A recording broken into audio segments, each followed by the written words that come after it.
21 April 2013 आज पनवेल या ठिकाणी आपण भारत मुक्ती मोर्चा आयोजित महापुरुषांच्या संयुक्त जयंती निमित्त जनजागृती संमेलन येथे संपन्न होत आहे। आणि आजचा विषय आहे, आमचा संघर्ष केवळ सत्ता आणि संपत्तीसाठी नसून आमच्या संपूर्ण स्वातंत्र्यासाठी आहे, अथवा स्वातंत्र्याच्या 65 वर्षानंतरही मूलनिवासी बहुजन समाज त्यांच्या मूलभूत हक्क आणि अधिकारांपासून वंचित आहे।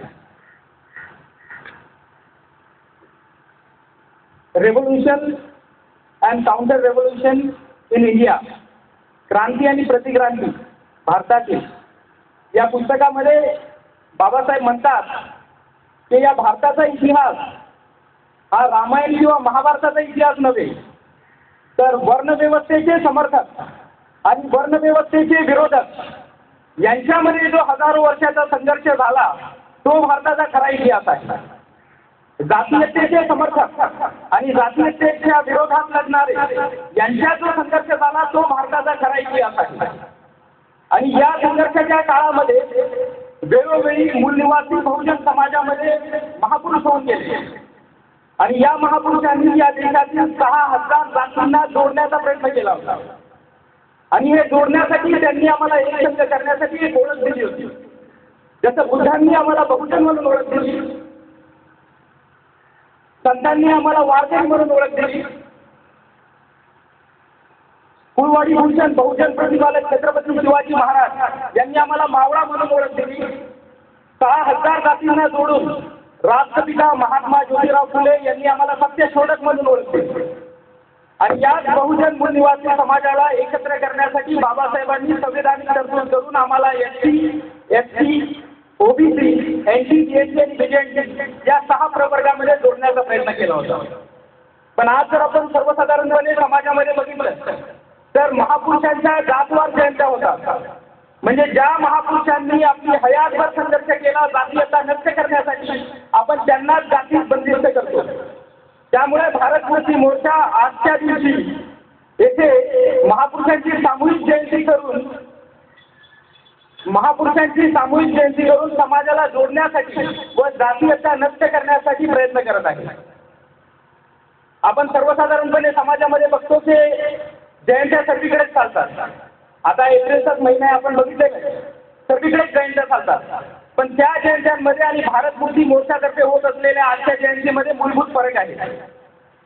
आणि तो फरक हा आहे की आम्ही फक्त महापुरुषांचा जय जयकार करू इच्छित नाही, तर महापुरुषांनी ज्या उद्देशासाठी आपलं जीवनभर हयातभर संघर्ष केला तो विचार, तो उद्देश समाजामध्ये प्रस्थापित करण्यासाठी आम्ही प्रयत्न करू इच्छितो। कारण आम्हाला असं वाटतं की तुम्हाला आणि मला महापुरुषांबद्दल काय वाटतं याच्यापेक्षा महापुरुषांना आपल्याकडून काय अपेक्षा होती त्या अपेक्षाची पूर्तता होणे जास्त गरजेचं आहे। आणि त्यामुळे प्रबोधनपर संमेलन आज आपण इथं घेत आहोत। त्याचप्रमाणे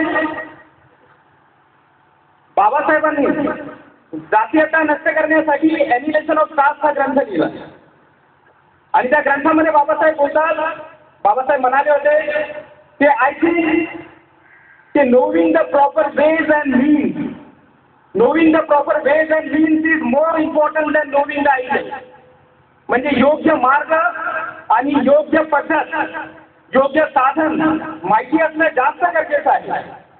त्यामुळे आपल्या स्वातंत्र्याच्या आंदोलनासाठी योग्य मार्ग व योग्य पद्धत काय आहे हे समाजाला जाणीव करून देण्यासाठी आज भारत मुक्ती मोर्चा इथं प्रयत्न करत आहे। आणि त्या अर्थाने आजचा हा कार्यक्रम आपण घेत आहोत। आज आपण इथे सर्व जमलेलो आहोत। मित्रांनो, आपल्या पायामध्ये बुटं आहेत, चप्पल आहे, स्लीपर आहे, पण याच देशामध्ये, आपल्याच देशामध्ये आपले वाडवडील अनवाणी पायाने भटकत जात होते।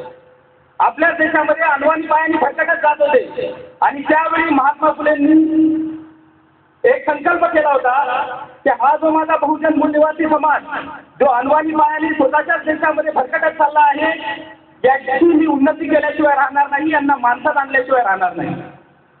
आणि त्यामुळे आज आपण इथं माणूस म्हणून आहोत। पण हे करत असताना महात्मा फुलेंना वाटत होतं, त्यांची अपेक्षा होती की ज्या दिवशी हा मूल निवासी बहुजन समाज माणसातील त्याची उन्नती होईल व तो चप्पल बुटं घालण्याच्या लायकीचा होईल, तर याच बुटांनी या देशातील भटांना एक दिवस बडवून काढेल. ही महात्मा फुलेंची अपेक्षा होती. तर मित्रांनो, आता वेळ आलेली आहे की काढा बुटानं पडवा बटन. आणि हे करण्यासाठी आपण सर्व राष्ट्रव्यापी देशव्यापी जनआंदोलन निर्माणामध्ये भारत मुक्ती मोर्चाबरोबर सहकार्य कराल अशी मी अपेक्षा बाळगतो. आणि हे करत असताना, हे परिवर्तनाचं कार्य करत असताना मित्रांनो, आपल्यासारख्या एक काय दोन काय हजारो मेले तरी चालतील, पण महापुरुषांच्या निर्भीड आणि स्वाभिमानी आंदोलनाची शान मात्र सुद्धा कमी होता कामा नये. जय मुले.